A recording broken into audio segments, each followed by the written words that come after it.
একই গরুতে কুরবানি ও আকিকা দেওয়া যাবে কিনা, এক ভাগ কুরবানি আরেক ভাগ আকিকা দেওয়া যাবে কিনা? প্রিয় ভাইরা, প্রথমে জানতে হবে যে আকিকা দেওয়া রাসূল সাল্লাল্লাহু আলাইহি ওয়াসাল্লাম কর্তৃক সুন্নাহ। আকিকার সুন্নাতের দুইটা দিক আছে, একটা টাইম আর একটা পশু। টাইমটা হচ্ছে 7 দিনের দিন, বাচ্চা হয়েছে শনিবার পরের শুক্রবার, বাচ্চা হয়েছে মঙ্গলবার পরের সোমবার, তার জন্য আকিকা দেওয়া সুন্নাহ, এটা টাইমের ডিউরেশনে। 2 নম্বরে হচ্ছে রাসূল সাল্লাল্লাহু আলাইহি ওয়াসাল্লাম বলেছেন যে যদি বাচ্চা শিশু সন্তান হয় তাহলে তার জন্য কাবাশাইন, 2টা কাটান দেওয়া, ছাগল, ভেড়া, দুম্বা, এইটা দেওয়া সুন্নাহ। এইটা হচ্ছে পশুর দিক দিয়ে সুন্নাহ, টাইমের দিক দিয়ে সুন্নাহ। কিন্তু যেহেতু একটা কুরবানির পশুর মধ্যে 60টা নামকে আল্লাহ রাসূল সাল্লাল্লাহু আলাইহি ওয়াসাল্লাম গরু, মহিষ, উট এগুলোর মধ্যে নির্ধারণ করেছেন, সুতরাং ইন্ডিভিজুয়ালি এর মধ্যে কেউ যদি কুরবানির সাথে ওই সময় আমার সামর্থ্য ছিল না, আমি দিতে পারি নাই, তাহলে টাইমের সুন্নাতটা আদায় করতে পারলাম না, কিন্তু পশুর দিয়ে নামের আকিকার সুন্নাতটা আদায় করতে চাই, সেই হিসাবে কেউ যদি কুরবানির পশুর সাথে তার বাচ্চার আকিকার জন্য একটা নাম সিলেক্ট করে দেন যে এই অংশটুকু আমি আকিকার জন্য দিলাম, জায়েজ আছে, কোনো সমস্যা নাই, তিনি এটা করতে পারবেন। তবে সুন্নাহ পালন করলে চেষ্টা করা উচিত যে এইভাবে পশু যেভাবে আল্লাহ রাসূল দিয়েছেন সেভাবে দেওয়ার জন্য। কিন্তু বাস্তবতাও মানতে হবে, সব মানুষের সব সময় একই রকম সামর্থ্য থাকে না, মানুষের টাকা পয়সা, অর্থনৈতিক দৈন্যতা, অনেক কিছু থাকে। সুতরাং ফুরসাত আল্লাহ রাব্বুল আমিন দিয়ে রেখেছেন, আপনি এটা আদায় করতে পারেন কুরবানির সাথেও। যেহেতু 60টা ভাগ মানে 60টা আলাদা, সেই হিসাবে আপনি কুরবানির জন্য কুরবানি দিবেন, আকিকার জন্য আকিকা দিবেন, এটা জায়েজ আছে। শেখ, আমি 2 বিবাহ করেছি, এখন আমার বড় স্ত্রী হঠাৎ করে বলছেন ছোট বউকে তালাক দিয়ে দিতে হবে, আমার জন্য করণীয় কি? প্রিয় ভাইয়েরা, প্রথম কথা হচ্ছে যে আল্লাহ রাব্বুল আমিন একাধিক বিবাহ পুরুষের জন্য হালাল জায়েজ করে রেখেছেন, কিন্তু আমাদের সবসময় মনে রাখতে হবে আল্লাহ যে আয়াতে কারিমার মধ্যে এটা জায়েজ হালাল আমাদের জন্য বলেছেন, সেখানে আল্লাহ রাব্বুল আমিন বারবার সতর্ক করছেন যে তোমরা যদি আদালত কায়েম করতে না পারো, ইনসাফ করতে না পারো, ফাওয়াহিদাহ, তাহলে তোমার জন্য একই যথেষ্ট। তাহলে আমার ইনসাফ আদালত এটা কায়েম করার পরে আমি যদি মনে করি যে আমার প্রয়োজন আছে, তাহলে আমি একাধিক বিবাহ করতে পারবো, এটাকে অবৈধ মনে করা, নাজায়েজ মনে করা কোনো কারণ নাই। কিন্তু একাধিক বিবাহ করা বিরাট বড় সওয়াবের কাজ, এটা বিরাট বড় একটা পৌরুষত্বের পরিচয়, বিষয়টা কিন্তু এরকম নয়, বরং ইনসাফ করা হচ্ছে ইমানদারের মূল কাজ। এখন আপনি যদি বিবাহ করে ফেলেন, সেই ক্ষেত্রে তার যদি কোনো বাধা না থাকে, এখন হঠাৎ করে বলতেছেন তাকে আপনি তালাক দিয়ে দিতে হবে, বড় বউয়ের কথায় আপনি বিয়েও করেন নাই, বড় বউয়ের কথায় আপনি তালাকও দিতে পারবেন না। এখন উনি যদি বেশি বেকায়দা হয়, তাহলে বলতে হবে যেহেতু এক স্ত্রী থাকা দরকার, তাহলে তোমার অসুবিধা হলে তুমিই চলে যাও, দেখবেন তাহলে টাইট হয়ে যাবে। প্রিয় ভাইয়েরা, তো সুতরাং আমাদের বুঝ করে চলতে হবে এবং বুঝ করে কথা বলতে হবে। এখন আমাদের সমাজে ইসলামকে মানুষের কাছে হাস্যরস বানানোর জন্য নতুন একটা আইটেম হচ্ছে একাধিক বিবাহের জন্য এমনভাবে ফজিলত বর্ণনা করা, এমন ওয়াজ করা, এমনভাবে উৎসাহ দেওয়া যেন এটা একটা ফ্যাসিনেশন, এবং ইসলাম যেন এটা করার মধ্যে একটা পুরুষত্বের পরিচয় তুলে ধরেছে। কতকগুলা আলেম ওলামাদেরকেও আমরা দেখি এমনভাবে কথাবার্তা বলেন, মনে হয় যে একটা শিশুসুলভ কথাবার্তা বলতেছেন। মনে রাখতে হবে, একাধিক বিবাহ করা নিয়ে কেউ যদি কটূক্তি করে, নাজায়েজ মনে করে, এটা করাকে যদি মনে করে ইসলামকে ছোট করা মনে করে, তার ঈমান চলে যেতে পারে। যেহেতু আল্লাহ জায়েজ রেখেছেন, আল্লাহ জায়েজ রাখাকে আপনি কোনো নিষেধাজ্ঞার মধ্যে আনতে পারবেন না, কিন্তু এটা ফ্যাসিনেশনও না, যেটা করলে আলাদা সওয়াব হবে। আল্লাহ বারবার সতর্ক করেছেন, মাসনা সুলাসা ওয়া রুবা, 2, 3, 4 করতে পারো, কিন্তু ইনসাফের দিকে তাকাও, যদি না পারো একটাই তোমার জন্য যথেষ্ট। এখন আমি অনেক সময় বলতেছি আল্লাহর কথার উপরে উঠে, আমি 2টা না করলে ইনসাফ কেমনে বুঝবো? আমি 2টা করে ইনসাফের পরীক্ষার মধ্যে পড়তেছি। আল্লাহ বলছেন খবরদার তোমরা নিজেরা নিজেদেরকে কোনো পরীক্ষার মধ্যে ফেলো না। আপনি এত বড় ছাত্র হন নাই যে আপনি এই পরীক্ষায় পাশ করতে চাবেন। বড় বড় বুজুর্গানের দিন এটাতে হাফসা হয়ে গেছে, আর আমি তো কোন জায়গার কে? আল্লাহ আমাদেরকে বোঝার তৌফিক দান করুক। তবে তালাক দেওয়া যাবে না, তালাক দেওয়া এত সহজ কথা নয়, একটা নারীর জীবনকে শেষ করে দিতে আপনি পারবেন না, এই জন্য আমাদেরকে বুঝ করে চলতে হবে। হিন্দু বাড়িতে ভাড়া থাকা যাবে কিনা, হিন্দু বাড়ি থেকে পানি পান করা যাবে কিনা, ইসলামী শরিয়া কি বলে? হ্যাঁ, কেউ যদি কারো বাড়ি হিন্দু বাড়ি, তিনি বাড়ি করছেন, আপনি সেখানে ভাড়া নিয়ে আসেন, তার ভাড়া আপনি পরিশোধ করে দেন, আপনি থাকতে পারবেন, কোনো রকম শরীয়তে তার বাধা নাই। হিন্দু বাড়ির থেকে যদি পানি আপনি নেন, পানি আপনি গ্রহণ করতে পারবেন। যদিও আগে কিছু বিষয় ছিল, যেমন যেই চাপ কল আমরা শুনেছি, আরও যারা হিন্দু ভাইরা তারা বলতে পারবেন, তারা তাদের গরুকে পবিত্র মনে করে, গরুর গোবরকে পবিত্র মনে করে, গরুর প্রস্রাবকে পবিত্র মনে করে, এই মনে করে তারা অনেক সময় কলের মধ্যে নাকি এই পানির মধ্যে গরুর গোবর দিত, তারপরে এইটা দিত, তাদের ধর্মীয় ধর্মীয় দৃষ্টিভঙ্গি থেকে, সুতরাং তারা এটা তাদের মতো করতে পারে। এখন এরকম কিছু যদি দেয় তাহলে মুসলমানের তো রুচি হবে না।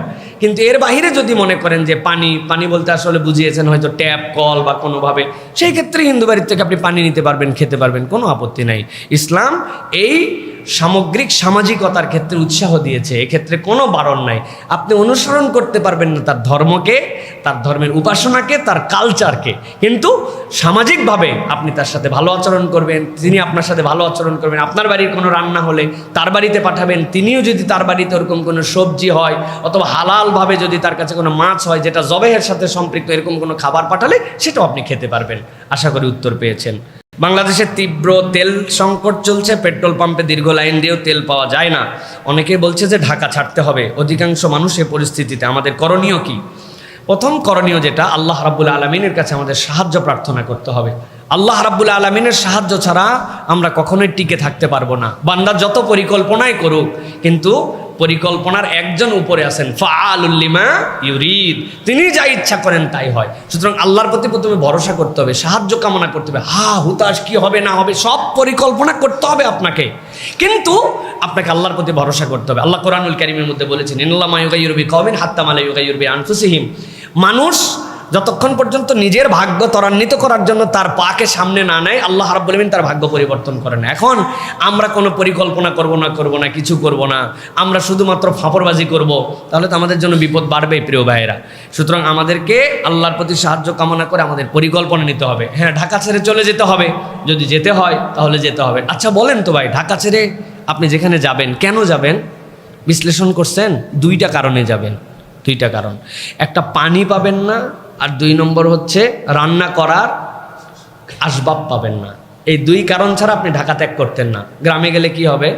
আর গ্রামে আপনার বাড়ি 10 তলায়, বা ফ্ল্যাটটা 12 তলায়, আপনি 10 তলায় পানি কি দিয়ে তুলবেন? আপনি কি একবার কল্পনা করছেন যে আধুনিক হয়ে আমরা কমোড নর্মাল বাথরুমটা একবারে বাদ দিয়ে দিছি, একজন বাথরুমটা সাইরে ফ্ল্যাশে চাপ দিয়ে দেখি পানি নাই, আপনি এরপরে বাথরুম করতে গেলে কেমন হবে? খেলা কীরকম জমবে বুঝছেন? প্রত্যেকটা ঘর এক একটা করে গুয়ের আস্তা বর হয়ে যাবে, কিন্তু পানি থাকবে না। তাহলে এই পানি যদি না থাকে আপনি কি করবেন? নিচ থেকে খাওয়ার পানি ঢোয়ায় আনতে পারেন, কিন্তু হাগার পানি বড় মুসিবত, হাসির বিষয় নয়। আর 2 নম্বর, রান্না বলতেছেন গ্যাস নাই তাই কি চলবে? আমাদের হচ্ছে ইন্ডাকশন চলবে, আমাদের কারেন্টের চুলা। জি না ভাই, কারেন্ট যদি না থাকে তা আপনি করতে কি জ্বলাবেন? এই জন্য আপনাকে গ্রামে চলে যেতে হতে পারে। তবে আমাদের একবার গ্রামে আবার যাওয়া দরকার, 10-15 দিনের জন্য হলেও ঢাকাবাসীকে একটু যাওয়া দরকার। কারণ আমরা গ্রাম থেকে ডিট্রাস্ট হয়ে গেছি। তাদের কি কষ্ট, তাদের কি অনুভব, এটা আমাদের অনেকের মধ্যেই নাই। সুযোগ থাকার পরে ঈদেও যায় না, ভালো লাগে না। গ্রামে যাই একদিনের পর ভালো লাগে না, ঢাকাতে ঈদ করে। এগুলো মানুষের একবার ধাক্কা খাওয়ায় গ্রামে আবার ফেরত পাঠানো দরকার। মাঠে ঘাটের থেকে কুড়ায় টুড়ায় গাছপালার থেকে খড়িমড়ি ভাঙ্গে তারপরে একবার রান্না বাড়া করে আবার ফেরত আসলে তখন ঠেলাটা বোঝা যাবে। আল্লাহ যেন এরকম না করেন, আল্লাহ যেন আমাদেরকে হেফাজত করেন। তবে প্রত্যেকের পরিকল্পনা থাকতে হবে। দিনাজপুরে এক মাহফিলে আমি গেছি, যাওয়ার পরে বললাম দেশের এই অবস্থা ভয়াবহ, বিরলে, আমাদের সকলের প্রস্তুতি নেওয়া উচিত। সামনের থেকে এক মুরব্বী লাভ দিয়ে বলছে আমার প্রস্তুতি আছে। আমি বললাম আজকে ওয়াজ করার দরকার নাই, আপনার প্রস্তুতিটাই বেশি করে শোনা দরকার আজকে। চাচা বলেন, বলতেছে বাবা তোমাদের কি প্রস্তুতি আছে সেটা চিন্তা করো। বললাম কেন? বলতেছে তোমাদের পানি না থাকলে আর কারেন্ট না থাকলে তোমরা খাবে কি আর জ্বালাবে কি? গ্যাস ম্যাস কোনো কাম করবে না তখন। বলে আপনার? বলে আমি কিছু লবণ কিনে রাখছি। বললাম চাচা লবণ দিয়ে কেমনে পানির কাজ হবে? বলছে আরে না বাবা, লবণ কিনে রাখছি, তরকারিতে তেল না থাকলে, ঝাল না থাকলে, মশলা না থাকলে, গরম মশলা না থাকলে খাওয়া যায়, কিন্তু লবণ ছাড়া খাওয়া যায় না। এই জন্য অন্তত রান্না করার জন্য লবণ আছে। আর বাবা মাঠে ঘাটে ঘোরাফেরা করে খড়ি মরি এই সেই উমুক তুমুক কাঠ মাঠ এগুলো সব জোগাড় করা যায় রান্না করার জন্য কোনো রকম। আর আমার বাড়িতে অন্তত 3-4 মাসের চাল আছে আর কিছু আলু আছে, আমি তো পার হয়ে যাব, কিন্তু তোমরা যারা ঢাকায় আছো কেমনে পার হবে? কথা কিন্তু রিয়ালিস্টিক, বাস্তব।